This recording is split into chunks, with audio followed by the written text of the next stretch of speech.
जय हिंद साथियों, आज मैं जिस सैन्य अधिकारी की आपके सामने बात करने जा रहा हूं या मुद्दा रखने जा रहा हूं, वो न सिर्फ भारतीय सशस्त्र सेना में बल्कि विश्व की सशस्त्र सेनाओं में पहला जैक कपूल है। जैक कपूल मीन्स जज एडवोकेट जनरल ब्रांच में दोनों मियाँ बीवी हैं, यानी कर्नल अमित कुमार और कर्नल अनु डोगरा। ये दोनों न्यायाधीश महाधिवक्ता हैं। अब यहाँ पर मैं दोबारा से कर्नल अमित कुमार की बात करता हूँ, जो कि अब इस वक्त सेवानिवृत्त हैं, और उनकी वाइफ कर्नल अनु डोगरा सेवा दे रही हैं जैक ब्रांच में। तो साथियों, फिर से कर्नल अमित कुमार जी की बात करते हैं। Colonel Amit Kumar best student के सम्मान से सम्मानित हैं tri services institute of military law द्वारा, और कर्नल साहब की सराहना अटॉर्नी जनरल व सॉलिसिटर जनरल द्वारा भी की गई है। और दोस्तों, इतना ही नहीं, कर्नल अमित कुमार जी को chief of army staff commendation card से तीन बार सम्मानित किया गया है, और आर्मी कमांडर कमेंडेशन कार्ड से भी सम्मानित किया गया है। कर्नल अमित कुमार जी ने एक बुक लिखी है, the handbook of military law for the guidance of commanding officers and other regimental officers, इस नाम से, जो कि अमेजोन पर टॉप 10 बेस्ट सेलर्स में रह चुकी है। और colonel Amit Kumar ji well known motivational speaker हैं। तो साथियों, एक ऐसा सैन्य अधिकारी जो जवानों के हित में हमेशा अपनी बेबाक आवाज़ उठाते हैं, चाहे वो पब्लिक मंच हो या फिर कोर्ट रूम, कभी भी वो अपनी बात कहने से हिचकिचाते नहीं। वो बेबाक अपनी आवाज़ हर जगह पर उठाते हैं। आपने देखा होगा, कुछ समय पहले जब अग्निपथ स्कीम आई थी तो उन्होंने ओपनली मंच पर कहा था कि ये स्कीम सेना के लिए गलत है और इसे एक दिन सरकार को वापस लेना होगा। और उन्होंने सिर्फ यही नहीं कहा, उन्होंने कहा कि साथियों, कभी भी यस मैन बनकर गलत का सपोर्ट ना करें, इस तरह की नसीहत दी थी। और क्या कहा उन्होंने, इसके ऊपर ये क्लिप देखें। अग्निवीर को कोई भी फौजी आदमी अच्छा नहीं बोले। दबाव है, प्रेशर है, क्योंकि वर्क कमांड के अंदर में करना पड़ता है, तो खुल के नहीं आ सकता, फ्रीडम ऑफ एक्सप्रेशन है। हमारे जैसे वेटरन्स हैं जो बैठ करके आपको बता सकते हैं, इन्होंने देखी 21 साल फौज की किस तरह चलती है फौज। तो अग्निवीर का जो डिसीजन है वो गलत है, उसमें कोई डाउट ही नहीं है। कोई भी चीज गलत है ना कहने की आदत डालना शुरू करो। क्या होगा, नहीं बनोगे ब्रिगेडियर। खुल के बोलना बहुत जरूरी है। जहाँ देश की सुरक्षा की मुद्दा आता है ना, वहां पे आदमी को खुल के बोलना बहुत जरूरी है। अगर योजना ठीक नहीं है तो ठीक नहीं है। आपको जो योजना बनानी है एज ए गवर्नमेंट आप करिए, but experiment Indian arm forces में ना करिए। मैं बार बार यही बोला था, इसको करना है तो आप या तो जो बंदे आप निकाल रहे हैं वो बंदे आप उनको श्योर शॉट बोल दीजिए कि पुलिस फोर्स में जाएंगे, बीएसएफ में जाएंगे, सीआरपीएफ में जाएंगे, और ट्रेंड बंदे उनको आप दे रहे हो। और अग्निवीर का ये हटेगा वापस, इनको हटाना पड़ेगा, इनके पास कोई और वो तरीका नहीं। मे बी अगर धीरे धीरे ये चीजें आगे बढ़ेंगी। तो दोस्तों, अभी आपने कर्नल अमित कुमार जी को सुना। अब मैं यहाँ पर कर्नल राजीव भरवन जी का एक स्टेटमेंट कोट करना चाहूँगा, जरा वो भी सुने। फौज तो अच्छी थी, अच्छी है, अच्छी रहेगी। लोग कमज़ोर है, अच्छे हो सकते हैं। तो साथियों, अब मैं उस मसले पर आना चाहता हूँ जिसके लिए मैंने ये वीडियो बनाई है, और इससे संबंधित आप ये क्लिप सुने। कैसे किया अनु, क्या किया अनु ने? मुझे मेरे वार्ड में मुझे नीचे बांध के रखते हैं, मुझे जबरदस्ती बिट्टे से बुलाए जा रहे हैं। कौन कौन सा बंदा, कौन कौन था, किसने मारा, किसने ऑर्डर किया? Brigadier colonel Amarjot Kaur, CO 40 signal regiment and one more CO. ये साइकेट्रिक पेशेंट यहाँ पे आई है, और ये देखिए इन्होंने उसको वहाँ पे ले आके अंदर ऑफिस में साइकेट्रिक कंडीशन में, जबकि मुझे हॉस्पिटल के ले आना है, और इन्होंने क्या किया, उसको अंदर ले लिया और मुझे बाहर। ये ऑफिसर का बाहर खड़ा हूँ और ये इस तरह से ट्रीटमेंट हो रहा है हॉस्पिटल में, जबकि एप्लीकेशन लिखी हुई है, देखिए लिखा हुआ है इसमें हाई रिस्क मैनेजमेंट, और ये इनके एटीट्यूड है। हरियाणा की पुलिस भी है, इनसे भी मैं बात। Go to the police because 6 o'clock in the evening and it's an offense of coming to a lady. अरे Mankotia, please tell me who has passed the order. Now the officers are running from here. This is the officer. This is the, and that to a colonel rank officer. A lieutenant colonel lady officer was sent at around 6 o'clock That to a medical hospital. You can see this is a medical hospital. This is what they have come to. And I'm not going to leave because it's 6 o'clock. This is a harassment and torturing to a officer. They can't do this. And please take action against them. Nobody is above the law. That's what I'm saying. This is what is happening, just see, in the hospital. I don't know what has happened, and she is a terrorist. She is a victim she has committed thrice suicide because of them only. He is the officer, Colonel Mankotia. He has been sent on the orders, not his fault. And this is one lady officer. I will not show his face. But who is the officer? And these are the CMP reps. You can see that. In the hospital itself. And that to a psychiatric out, what is happening? At least become a human, yaar, tum log. Humanity to na chodo, yaar. Mankotia, you are an officer to come and speak to me. What has happened? Are you not a gentleman? Who's that officer who has passed this order? Give me the name. Who has said that after 5 o'clock he will come and take the Anu? Why you are running? Why you people are running now? Tell me, Mankotia, why you are running now? Have guts, yaar. You are an officer of the Indian Army, and I am a retired ex-serviceman. एक औरत को पकड़ने के लिए तुम लोग इतने गिर जाओगे. एक लेडी को, वो भी साइकेट्रिक पेशेंट को लेने के लिए. These are the things which have been planted by command. General Manoj Katiyar, I challenge you. If you are watching this, behave like a man and a gentleman. तो दोस्तों, अभी आपने संक्षिप्त में ये विवरण देखा. अब 1 साल के बाद, ये घटना पूरी होने के बाद कर्नल अमित वर्मा जी ने क्या बताया, आप वो पूरी क्लिप देखें. लेकिन उससे पहले आपसे एक अनुरोध है कि अगर किसी के पास कर्नल अमित कुमार जी का कॉन्टैक्ट नंबर है तो वो हमारी जो नीचे मार्केटिंग टीम का मेल आईडी दिया है उस पर हमारे साथ शेयर करें. अगर कर्नल साहब ये वीडियो देखते हैं तो उनसे भी अनुरोध है कि वो अपना कॉन्टैक्ट नंबर ज़रूर शेयर करें. मैं और मेरी टीम अगर सैनिकों और सेना के हित में कुछ भी कंट्रीब्यूशन दे सकते हैं तो अपने आप को धन्य समझेंगे. और अब आप कर्नल अमित वर्मा जी के शब्दों में सुनिए कि उन्होंने 1 साल के बाद क्यों ये स्टेटमेंट दिया. जय हिंद, मैं हूँ कर्नल अमित, और मैं ये अभी आजकल जो सोशल मीडिया पे वायरल हो रहा है चीज़ें, जिसको मैं उठा रहा हूँ आवाज़, कि एक वुमेन ऑफिसर के साथ में क्या हुआ और कैसे इन चीज़ों को अवॉइड कर सकते थे, इसी के मद्देनज़र मैंने सोचा कि आपको थोड़ा सा ब्रीफ दे दूँ ताकि कोई कन्फ्यूज़न ना क्रिएट हो इस पर.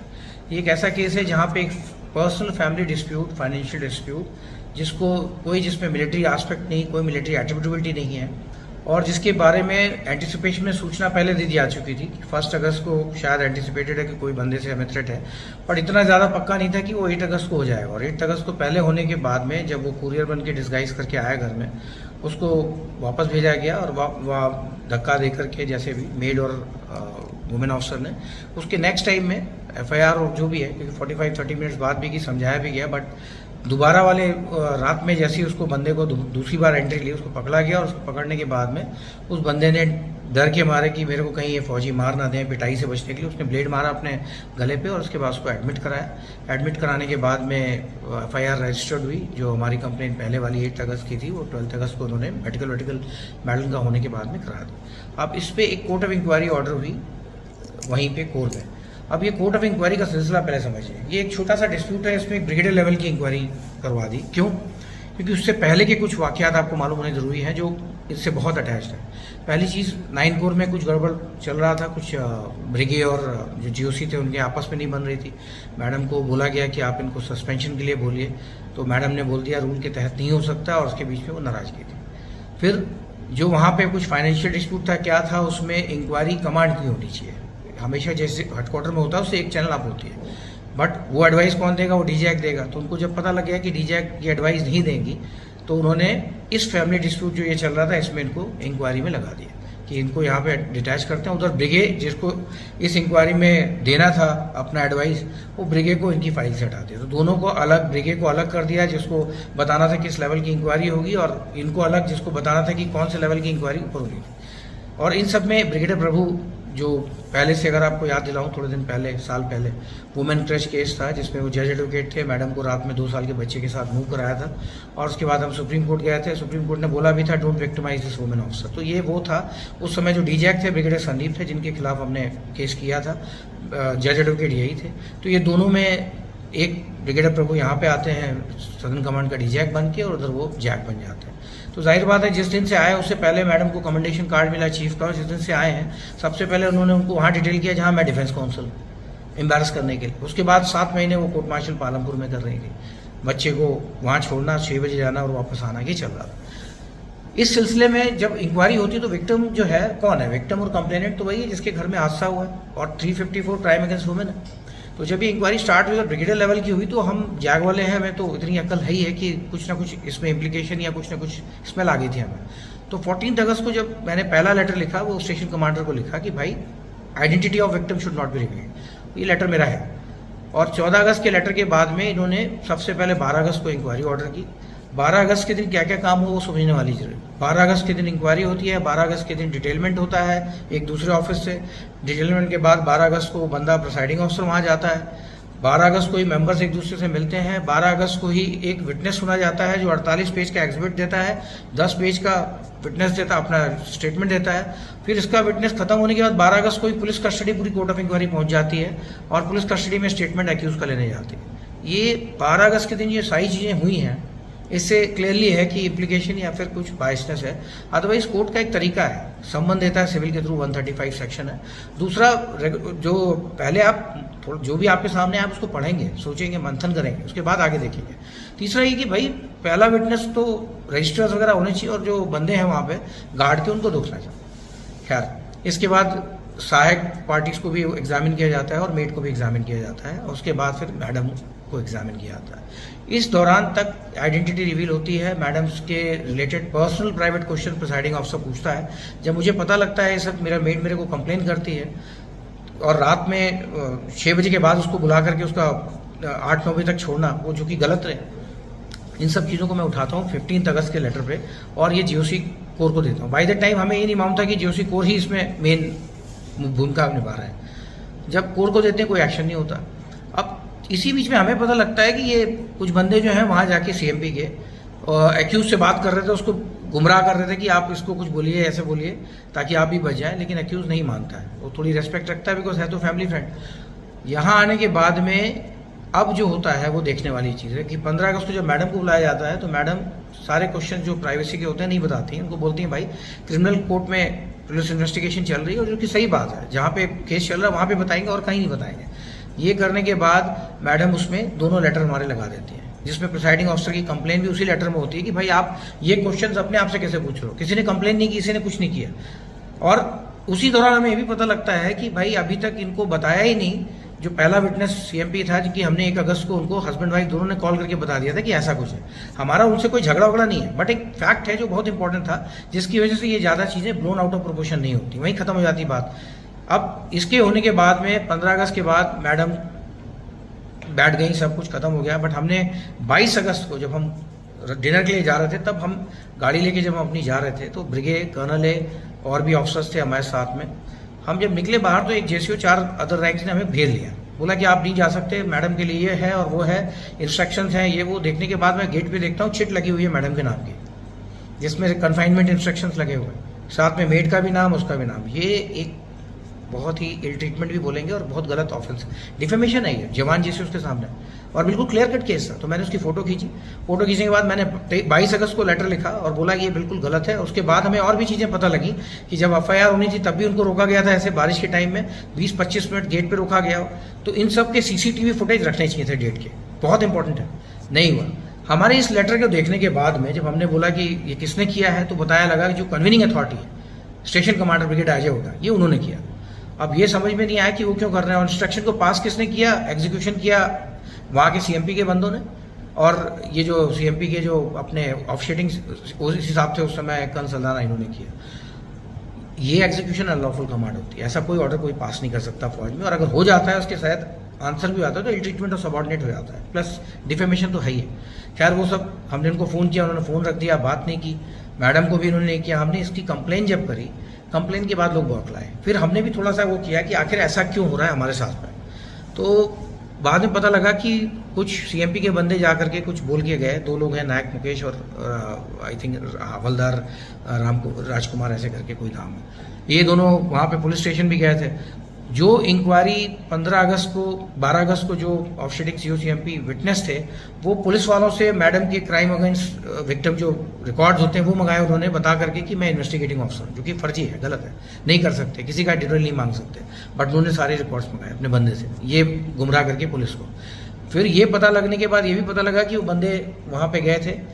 तो मैडम ने 4 सितंबर को लेटर लिखा और स्टेशन कमांडर को लिखा कि आप हमें डिटेल्स दीजिए, कौन कौन बंदा कैसे गया था और किस किस बंदे ने क्या क्या क्वेश्चन पूछे, प्लस हमें कोर्ट ऑफ इंक्वायरी की प्रोसीडिंग दीजिए, क्योंकि जो आपने इंसल्टिंग क्वेश्चन पूछे हैं दैट आर एन ऑफेंस और हम इस पर लीगल रिकॉर्स लेना चाहते हैं। इस जगह से बात पूरी बढ़नी शुरू हुई और बात इतनी बढ़ी कि हम 6 सितंबर को उन्होंने इंक्वायरी फिर से रीअसेंबल कर दी बिना रीअसेंबली ऑर्डर के।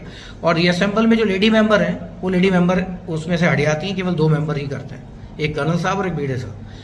ना कोई इसमें इंडोर्समेंट, ना कुछ लिखना, अपना 2 लोगों ने खड़ा कर दिया और बोला कि ये जूनियर थे इसलिए हटा दिया, क्योंकि वो कोई रीज़न नहीं है, क्योंकि साफ साफ अगर 18 विटनेस आपने एग्जामिन कर लिए हैं तो आप किसी भी हालत में नहीं निकाल सकते। तो ये इसी बेसिस से इंक्वायरी। अब मैडम जब वहाँ पे गए, उनको बुलाया गया एडिशनल क्वेश्चन पूछने के लिए, तो उन्होंने बोला कि ये सारी चीज़ें हैं। तो मैडम को उन्होंने बताया कि भाई आपके ऊपर हम 180 लगा रहे हैं आते ही। तो समझ में नहीं आया कि 180 लगने से पहले आर्मी रूल 180 समझना जरूरी है कि जब आपका कैरेक्टर मिलिट्री रेपुटेशन क्वेश्चन में आता है तब आप को पूरा टाइम बैठने के लिए और कई सारे जो अधिकार है प्रिंसिपल ऑफ नेशनल जस्टिस के वो पूरे होते हैं।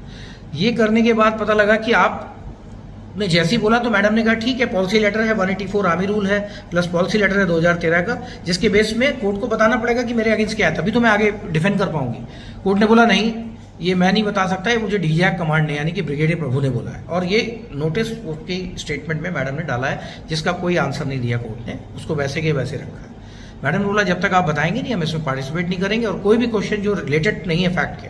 भाई 2 इंसिडेंट है, मिलिट्री की इंक्वायरी का 8 अगस्त के दिन बंदा कैसे आया वहीं पे खत्म हो जाती है, तो आपके गेट से कैसे आया वहां तक आपका लिमिट था, आप घर तक नहीं आ सकते। प्राइवेसी मैटर हम बताएं ना बताएं हमारी मर्जी, आप फोर्स नहीं कर सकते।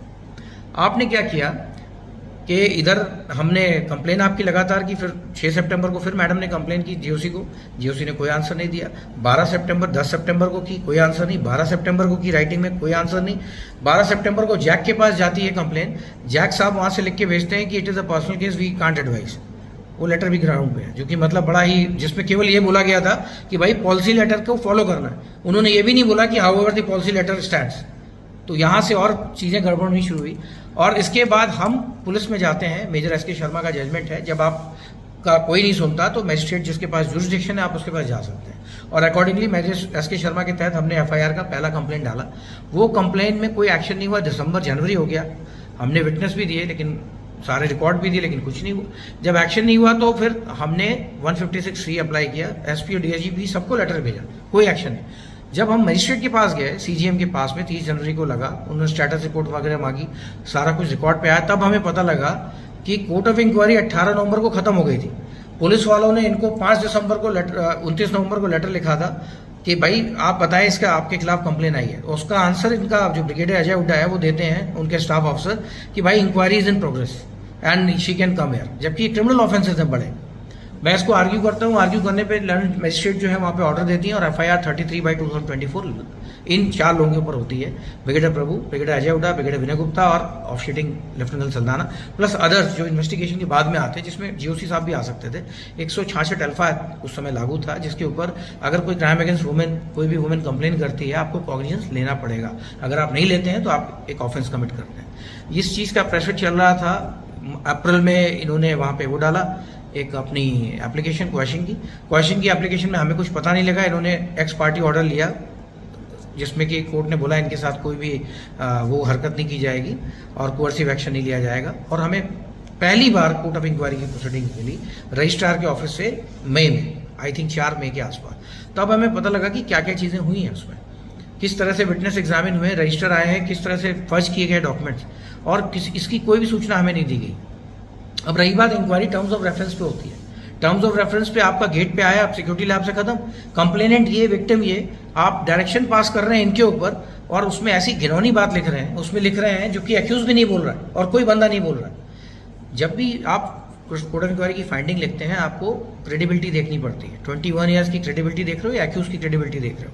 वो जो जेसीओ जवान है जो हमारे यहाँ सहायक थे वो बंदे, और जो हमारी मेड है वो बंदा, उन लोगों के स्टेटमेंट ज़्यादा महत्व रखते हैं, नेबर्स के स्टेटमेंट महत्व रखते हैं या एक्यूज के स्टेटमेंट महत्व रखते हैं, या फिर ऑफस्टेटिंग सीओ सीएमपी के जिन्होंने झूठ बोला जिनको कन्फ्रंट भी किया गया। तो इन सबको हटा के एक और चीज़ है उसमें, लॉ बिल्कुल क्लियर है, पॉलिसी बिल्कुल क्लियर है कि जब आप किसी का एविडेंस डिस्कार्ड करते हैं तो आप लिखते हैं, वो भी उन्होंने फाइंडिंग में नहीं लिखा। तो एक मैनिपुलेटेड फाइंडिंग थी जिसका वजह इसलिए था कि ताकि वो FIR 33 को बता सके, और कोर्ट में जाके उन्होंने झूठा ऑर्डर बताया कि हमने चूंकि FIR हमने इनके खिलाफ डिसिप्लिन एक्शन किया हुआ इसलिए उन्होंने FIR की। ये नहीं बताया कि ये FIR नहीं, 14 अगस्त से हमने कंप्लेन कर रखी है, और जो मजिस्ट्रेट ने ऑर्डर पास किया है वो 14 अगस्त से लेके पूरी चीज़ों का संज्ञान लेकर के फिर पास किया इंक्वायरी के लिए। ये सारी चीज़ें नहीं बताई। अब आता है सबसे बड़ा मोड़, हम NCW national commission of women को भी भेजते हैं कंप्लेन, वहाँ से कंप्लेन SP कांगड़ा के पास आती है। इसी बीच में SP कांगड़ा के पास जब कंप्लेन आती है 17 मई को, मैडम का ट्रांसफ़र हो जाता है और छुट्टी के दौरान 5 दिन का मौका देके कि within 5 days you have to move. अब 5 दिन में मूव करना है छुट्टी से आकर के, रीज़न नहीं है, नॉन एग्जिस्टिंग वैकेंसी पे, कुछ नहीं समझ में आ रहा है। जनवरी में अगर आपने ऑर्डर पास किया है, कोई भी आपने डायरेक्शन पास किया है, 27 मई तक वहाँ पे वो मैडम अपनी जगह कार्यरत हैं, सेंसिटिव अपॉइंटमेंट डिप्टी जज एडवोकेट जनरल में। ये 5 महीने में क्या हो रहा था, पहली चीज़। दूसरी चीज़ जो आपने इंक्वायरी की है, उस इंक्वायरी में तो हस्बैंड को एग्जामिन नहीं किया, फादर लॉ को एग्जामिन नहीं किया। इंक्वायरी तो आपने उस हिसाब से की कि किस तरह से इम्प्लीकेट कर लें, क्योंकि जिस हिसाब से आपने डिस्कार्ड कर दिया मेन विटनेसेस को, उससे साफ साफ पता लगता है। अगर बंदा आ भी गया गेट से तो सिक्योरिटी लैप्सेस है। एक बोला पास इशू किया है, पास के बारे में मुझे मालूम है, मेरे को एग्जामिन नहीं किया, मैंने कई बार बोला कि वो पास नहीं है, वो एंट्री स्लिप है, वो जो 27 जनवरी 2023 की है, अगस्त में नहीं लागू होती, और अगर वो लागू हो रही है तो उसका सिंपल है सिक्योरिटी लैब से, सिक्योरिटी लैब से रिलेटेड एक चीज़ नहीं, किसी के ऊपर कोई एक्शन नहीं। तो स्केपगोट बना दिया विक्टिम कंप्लेनेंट को। कभी आपने सुना है कि विक्टिम और कंप्लेनेंट को ही आप एक्यूज बना दें? और इधर चार्जशीट फाइल हो गई और जुडिशियल प्रोसेस ऑन हो गया। जब जुडिशियल प्रोसेस ऑन हो गया मार्च के बाद से, तो एज इट इज़ आपके पास कोई तरीका नहीं था। यहाँ से निकलने के बाद जब मैडम यहाँ पे आई तो सस्पेंशन ऑर्डर उनको पकड़ा दिया गया, जो कि बिल्कुल गलत था। पहला ह्यूमिलेशन के बाद कोई एक्शन नहीं, कंप्लेन पे कोई एक्शन नहीं, सस्पेंशन ऑर्डर ने पकड़ाया। उधर भी जेसीओ जवान के सामने बेइज्जती, आने के टाइम में भी बेइज्जती, यहाँ भी आके बेइज्जती। तो मैडम के पास और कोई चारा नहीं था। जो मुझे लगता है उन्होंने गलत किया, उनको एक कदम नहीं उठाना चाहिए था। बट कोई भी आदमी जो क्वालिफाइड होता है, जिसको लगता है कि यार आन बहुत इंपॉर्टेंट है, वो ऐसी हरकत करेगा। इन्होंने अपने आप को हिट किया, हिट करने के बाद हम भाग के आए यहाँ पे। सस्पेंशन ऑर्डर में उनको ये बुरा लगा कि भाई जो सीओ बैठा है उसको पहले पढ़नी तो चाहिए कोर्ट ऑफ इंक्वायरी। फाइंडिंग देख के हर आदमी फाइंडिंग देख रहा है, कोई आदमी एविडेंस नहीं देख रहा है। फाइंडिंग तो भैया बनाई उन्हीं लोगों ने। किसने बनाई फाइंडिंग? जो खुद जिनके ऊपर FIR हो गई है। लोगों को समझना चाहिए कि क्या कैन आई बी ए जज ऑफ माई ओन केस? तो प्रिंसिपल ऑफ नेचुरल जस्टिस पहले देखिए। मैडम पहली चीज़ तो बोल नहीं सकती थी कोई भी रिलेटेड केस, क्योंकि वो फैक्ट पुलिस के उसमें चला गया, पहली चीज़। दूसरी चीज़, मैडम को कोई ज़रूरत नहीं थी जवाब देने की किसी भी चीज़ से रिलेटेड जो उससे नहीं है। एंट्री मना है। अब उसके बाद जब आपने उनको ज़बरदस्ती करने के बाद आप उसको डायरेक्शन लिख रहे हो, और डायरेक्शन भी ऐसा लिख रहे हो कि इनडायरेक्टली आप कैरेक्टर पे आ रहे हो कि वो बंदा जो है पहले भी आ चुका है, उसकी एंट्री हुई है, वो CMP के 2 बंदों जिनका नाम लिया है वही बंदा है, डेट लिखता है, टाइम लिखता है, उसको याद बड़ी जल्दी होता है कि डेट टाइम सब याद है। ये बड़ी मतलब सोचने वाली बात है कोर्ट ऑफ इंक्वायरी। तो एक इंक्वायरी इन्वेस्टिगेशन जो कि पूरी कंप्लीट होकर जुडिशियल प्रोसेस में आ गई है, same set of allegation, same set of witness पे, सुप्रीम कोर्ट में state of Rajasthan versus BK Veena में बिल्कुल क्लियर किया कि जब हो गई तो आप उसी सेम सेट ऑफ इन्वेस्टिगेशन दोबारा नहीं करवा सकते, उसी सेम एलिगेशन सेम उस पर। और ना ही यहाँ कंप्लेन की किसी ने, किसी विटनेस ने कंप्लेन नहीं करी।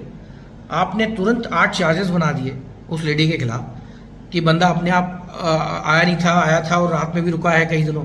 भाई रात में रुका है तो क्या कोई लेडी के पास रात में कोई रुक नहीं सकता? ये तो मैं ऐसे बोल रहा हूँ, नहीं हुआ है तब भी वैसे बता रहा हूँ। आप इससे आपकी स्टीरियोटाइप माइंडसेट पता लगती है। मैंने एक लेटर लिखा था 6 मई को, मैडम ने भी लिखा, मैंने भी लिखा एक letter chief of army staff को, लेकिन अभी तक कोई जवाब नहीं आया उसका लेटर का। इसके बाद आप यहाँ पे ट्रायल हियरिंग ऑफ चार्ज कराने की कोशिश करते हो, इतना उनको परेशान कर दिया, उन्होंने सुसाइड करने की कोशिश की। तो आप यहाँ समझने वाली बात है कि वेस्टर्न कमांड में ही पोस्ट कराया, सेम ब्रिगेडियर प्रभु के अंडर, ब्रिगेडियर प्रभु वहाँ भी था, ब्रिगेडियर प्रभु यहाँ भी था। तुरंत इंक्वायरी, तुरंत उस पर इन्वेस्टिगेशन।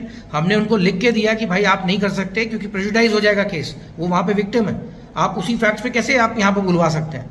बात नहीं सुनी। जो वहाँ की डीजैक 2 कोर है वो क्या कर रही है, डीजैक कमांड क्या कर रहे हैं, लीगल ऑफिसर्स क्या कर रहे हैं, जज एडवोकेट जनरल क्या कर रहे हैं, ये क्लियर पता है कि किसी का हाथ है इसमें। सबसे गंदा काम कब करते हैं आप, जब एक 21-20 साल देने वाली सर्विस वो जब बेचारी मेंटल उस पर साइकेट्रिक ट्रीटमेंट में लेती है तो डॉक्टर का इन्फ्लुएंस, डॉक्टर उसको ऐसे ही डिस्चार्ज कर देता है, बिना वार्ड साइका के अटेंड करता है। खैर हम सारे ओपन नहीं कर सकते थे फ्रंट। उसमें जब मैं पीजीआई लेके जाता हूँ वहाँ पे, तो डॉक्टर बोलते हैं वहाँ पे पीजीआई में कि हाई रिस्क मैनेजमेंट है। मैं आके रिक्वेस्ट करता हूँ अम्बाला में कि भाई इनको छोड़ा जाए, हम पीजीआई दिखाना चाहते हैं। अब राइट टू इलनेस, ये मेंटल इलनेस एक्ट भी बिल्कुल क्लियर है 2017 का, इसके बारे में भी हर चीज़ जो हो रही है वहाँ पे लीगल एडवाइजर बैठा है, वो क्यों नहीं बोल रहा है, क्यों नहीं उठा रहा, समझ में नहीं आ रहा लोगों को कि भाई ये खुद एक्यूज है और ये खुद ऐसे आ रहा है। आर्मी कमांडर साहब जब नहीं बोल रहे हैं तो उसका मतलब आप कनाइवेंस में, कोई डाउट नहीं इसमें। और जिस हिसाब से जब आप अस्पताल में हम गए, 30-40 बंदों ने सीएमपी के बुला लिया आपने एक ऐसी लेडी के ऊपर जिसने 3 अटेम्प्ट किए गुस्से में, और वो गुस्सा आप और इसको इंस्टिगेट कर रहे हैं। रात में जिस दिन मैडम गई हैं 5 तारीख को, मैं मेडिकल लेके 9:30 से 12:30 बजे तक हम बैठे रहे, इन्होंने कुछ नहीं अटेंशन दी। फिर मैं गया, क्योंकि सस्पेंशन आपने कर रखा था, वहाँ पे गया, उनके पास में ऑर्डर लेके गाड़ी पे रुका। इसकी सबकी सीसीटीवी फुटेज मंगानी चाहिए अम्बाला पुलिस को, जिसको मैंने पुलिस स्टेशन में एफआईआर लिखी हुई, वो मैं गया देने, तो वहाँ पे मेरे को बाहर कर दिया और मैडम को जबरदस्ती फोर्सफुली लेके गए। उसका वीडियो है, उन लोगों ने आप लगा रखा था। मेजर जास्मीन करके एक लेडी ऑफिसर थी, वो थी साथ में, और बड़े ही स्टाइल में उसने बोला कि sir they are making a scene out है। मतलब जूनियर ऑफिसर्स को आप भेज रहे हो। पहले तो कमांडिंग ऑफिसर साहब आपको ये बता दें कि अगर आपको कुछ नैतिक कार्रवाई या कुछ भी कार्रवाई करनी है तो आप पहले समझिए, आप पहले ऑर्डर पास करेंगे। ये सीएमपी का मिसयूज़ नहीं कर सकते आप, और आपने ऑफेंस किया है मिसयूजिंग द पावर्स। जो आपने उस दिन 30 बंदे भेजे हैं, कन्फाइनमेंट के लिए भेजे हैं, रेस्ट्रेंट के लिए भेजे हैं, दैट इज एन ऑफेंस। दूसरा, आपने जबरदस्ती लेडी को लेके गए 12:30 बजे, उसने 2 दिन सोई नहीं थी, दवाई तक नहीं खाने दिया आपने, और प्रॉपर अंडर ट्रीटमेंट जा रही थी, उसको आपने रोक के रखा, असॉल्ट किया, क्रिमिनल फोर्स यूज किया उसके खिलाफ, धक्का देकर उसको कमरे में अंदर किया, ये सब बताया। और ये सब की सीसीटीवी फुटेज अंदर है, बाहर है। जब तक कोई इंडिपेंडेंट इंक्वायरी नहीं होगी ये चीज़ें पता नहीं लगेंगी। लेकिन माजरा क्या है, आखिर हो क्या रहा है ऐसा, क्यों हो रहा है ऐसा, किसको बचाया जा रहा है? ये तो पर्सनल प्राइवेट डिस्प्यूट था, इस तरह क्यों सीरियस हो गया इसमें कि टेररिस्ट की तरह आपने बिल्कुल बिहेव करना शुरू कर दिया? तो हम लोग लड़ेंगे, हम फाइट नहीं छोड़ेंगे। और दूसरा, जो इन्होंने ब्रिगेडियर कर्नल सिंह साहब ने किया है वो बहुत ही जघन्य अपराध है। ये मतलब इनको छोड़ा नहीं जा सकता, इसके लिए ये तैयार है, मेंटली प्रिपेयर है। मैं आखिरी तक लड़ूंगा आपसे। आर्मी ऐसी नहीं है, लास्ट में मैं बता रहा हूँ, आर्मी में बहुत अच्छे ऑफिसर्स हैं, बहुत अच्छी ऑर्गेनाइजेशन है, लेकिन अगर हम इसको एक्सपोज नहीं करेंगे तो यस मैन ऊपर आना शुरू हो जाएंगे। हमारा काम है हर एक बंदे को जो गलत होता है, जवान जो जेसीओ जो वीडियो बनाते हैं उसमें कुछ लोग तो ऐसे हैं जो पता लग जाता है, लेकिन अगर उसकी गहराई से पहले आप बात कीजिए। मैंने आज जो वीडियो बनाया है वो 1 साल के बाद बनाया है, तो उससे कोई गलत सबक ना ले कि वीडियो बना करके बाहर डाल दिया। 1 साल के बाद इसलिए बनाया है क्योंकि कोई सुनवाई नहीं, हर जगह तक चीफ ऑफ आर्मी स्टाफ तक लेटर लिखा है, कोई इंक्वायरी नहीं। जब अटेम्प्ट टू सुसाइड होता है तो रेगुलेशन पैरा 522 में इंक्वायरी होती है, उसकी इंक्वायरी नहीं हुई। अम्बाला पुलिस में भी हमने दिया रिपोर्ट। कानून से बढ़ के कुछ नहीं है, और अगर ये चीफ जस्टिस ऑफ इंडिया तक पहुंचती है ये चीज़, मेरी ये बात, तो मैं बोलूँगा आप इस पर संज्ञान लें, क्योंकि कल को मोटिवेटेड ऑफिसर्स काम करना बंद कर देंगे। मैंने फौज छोड़ी है केवल इन्हीं ऑफिसर्स की वजह से, और आज उसको भी मोराल इतना डाउन कर दिया कि हमारा कोई रिकॉर्ड नहीं है criminal, they are not criminals. मेरे घर का क्या चल रहा है उससे आपसे क्या लेना देना है? और दूसरा, आप मतलब कैसे लिख सकते हैं किसी लेडी के बारे में कि आपके घर में हस्बैंड की अनुपस्थिति में वो आया था? हस्बैंड से पूछा आपने? हस्बैंड को आपने लिया रिकॉर्ड पे? और उसके बाद एक और घिनौना काम जो आपका IW सेल कर रहा था, 1-2 बंदे आपने लगा रखे हैं IW के जो उल्टा सीधा लेडी के बारे में लिख रहे हैं, व्हाट्सएप पे मैसेजेस क्रिएट कर रहे हैं। इसमें कई सारे फौजी हैं, मुझे शर्म आती है आप लोगों को ऐसा बोलते हुए। क्यों भाई, दम है तो आप सामने बोलो ना। इंक्वायरी प्रोसीडिंग तो आपकी बोल नहीं रही है, मैं तो पूरे डायरेक्शन लगा रखे हैं आपके GOC की। बच्चा छोटा छोड़ करके 7 महीने से वो कोर्ट मार्शल कर रही है। मेड का पास की बात कर रहा हो, तुमने पिछले वाले को एग्जामिन किया? वो बताता तुम्हें। और कितने बंदे मेड लेके बिना बताए रह रहे हैं? ये कोई बड़ा ऑफेंस नहीं है। साहब को छुट्टी भेज दिया 15 अगस्त को, 8 अगस्त की इंक्वायरी है, ना लीव सर्टिफिकेट लगाया ना कुछ। थोड़ा सा रहम करिए, अदरवाइज फौज टूट जाएगी। ऐसे आपके अच्छे ऑफिसर्स चले जाएंगे, फिर आप ऐसे चलाइएगा। ये जो जितने बंदे मर रहे हैं ना, इस टाइप के ऑफिसर्स आते हैं तभी होता है। तो ये जो अपराइटनेस है बहुत ज़रूरी है फौज में। मेरा ये वीडियो बनाने का यही उद्देश्य है, और इसका कोई वो नहीं है। आज भी हमारी फौज सबसे बढ़िया है, लेकिन जो लोग गलत कर रहे हैं उनको उनके लिए खड़ा होना जरूरी, उनको एक्सपोज करना जरूरी है, चाहे वो धीरे धीरे एक साथ हो। मेरे वाले चैनल में क्या हुआ, सबसे पहले प्रिसाइडिंग ऑफिसर गया, फिर उसके बाद स्टेशन कमांडर, ओसी, COCMP, किस लिए? एक गलत चीज़ का साथ देते जा रहे हो, ऑफेंस करते जा रहे हो। यहाँ पे ब्रिगेडियर कर्नैल सिंह जबरदस्ती मेडिकल इन्फ्लुएंस कर रहा है, मेडिकल वाले ऑफिसर को बता रहा है। फिर MS का कमांडेंट, वो भी वही चीज़ कर रहा है, जिसकी नेग्लिजेंस की वजह से नेक्स्ट डे उसने हाथ काट लिया अपना। फिर ब्रिगेडियर सैनी जो वहाँ पे इलाज करते करते बोलता है I am under the orders, 30 जुलाई को उसकी कंप्लेन की। तो आप जो सब एक साथ चेन बना के ऑफेंस कर रहे हो, ये यशवंत से बोलते हैं इसे फौज में ऐसे नहीं चलती। तो आगे से ध्यान रखिए, मैंने ये वीडियो जो बनाया है इसलिए बनाया है, और इसका कोई गलत मतलब ना निकाला है। मैं फ़ौज के लिए लड़ता रहूँगा, फ़ौज के लिए हमेशा अच्छा बोलूँगा, बट ये जो अन्याय हुआ है जिसकी वजह से लाइफ जा रही है और लोगों को समझ में नहीं आ रहा है, वो दुखी तो मैं बहुत हूँ इस मामले में। जो हमारे परिवार को तोड़ने की आपने कोशिश की है, मेरे 8 साल के बच्चे को जो आपने 30 दिन तक आपने बिना माँ के रहने दिया है, ये सब ऊपर वाला भी है और कानून है, लोग हैं अच्छे हैं, आप सुन रहे हैं जो मेरे को, वो समझेंगे इस केस को क्या है। आपकी इंक्वायरी तो वैसे ही नल एंड वॉइड है, कोर्ट ऑफ इंक्वायरी, क्योंकि आपने principle of national justice follow नहीं किया। कोई क्रॉस एग्जामिनेशन नहीं है विक्टिम को बना के, और victim was well within our right. आपने उसका टर्म्स ऑफ रेफरेंस एक्सीड करके काम किया। तो ये जो चीज़ें आपने की हैं, इसमें बख्शा नहीं जाएगा, थोड़ा सा समय लगेगा। आज आपके पास पावर है, आज आप सीनियर कमांडर जो बैठा हुआ है उसको कोई हटा नहीं रहा है, ब्रिगेडियर प्रभु वहीं पे बैठा है उसको कोई हटा नहीं रहा है। मेरी माननीय प्रधानमंत्री से और माननीय राजनाथ सिंह जी, मैं कॉलेज के टाइम में मैंने ABUP ज्वाइन की थी, मुझे याद है बहुत पहले, जब मैं कॉलेज का वाइस प्रेसिडेंट था। मैं आपको उसकी बात नहीं बताता हूँ, ये मैं ऐसे बता रहा हूँ, तब आप ही थे, आपके सामने हम लोगों ने वो किया था हिंदी भवन में लखनऊ में। मैं लखनऊ का बंदा हूँ, मुझे कोई आपको बताने की ज़रूरत नहीं, आवश्यकता नहीं थी, बट कुछ चीज़ें जो गलत हो रही हैं ना, आपको उसको देखना पड़ेगा। हम लोग ये गवर्नमेंट के अगेंस्ट नहीं है, हम लोग गलत लोगों के अगेंस्ट हैं। लोग हमें पोर्ट्रेट गलत तरीके से करते हैं। आपको यसमैनशिप नहीं चाहिए, आपको सही चीज़ें बतानी, चाहे मैं अग्निपथ के लिए लड़ूं, चाहे मैं आसफा के बंदों के लिए लड़ूं, चाहे मैं प्राइवेसी के लिए लड़ूं, मैं सही के लिए लड़ रहा हूँ और मुझे यकीन है मैं कहीं गलत नहीं हूँ। जहाँ गलत होता हूँ बोल देता हूँ। तो मेरी आप लोगों से ये दरख्वास्त है कि आप प्लीज़ इसकी इंडिपेंडेंट एजेंसी से इंक्वायरी कराएं, और ये जो कंडक्ट हुए हैं इनकी सबकी CCTV फुटेज है, इनको लेकर के आप लेडी को प्रोटेक्शन दें, थोड़ा सा उसको मतलब इस चीज़ से हटाएं ताकि ज़िंदगी थोड़ी सी शुरू कर सकें। धन्यवाद। जय हिंद, जय भारत। तो दोस्तों, ये थी जानकारी आज की इस वीडियो में। दोस्तों, मैं फिर कहता हूँ, इंसान गलत हो सकता है, कोई कर्मचारी गलत हो सकता है, लेकिन सेना अच्छी थी, अच्छी है और अच्छी रहेगी। फिर मिलेंगे किसी नई जानकारी के साथ अगली वीडियो में। तब तक के लिए जय हिंद, जय भारत।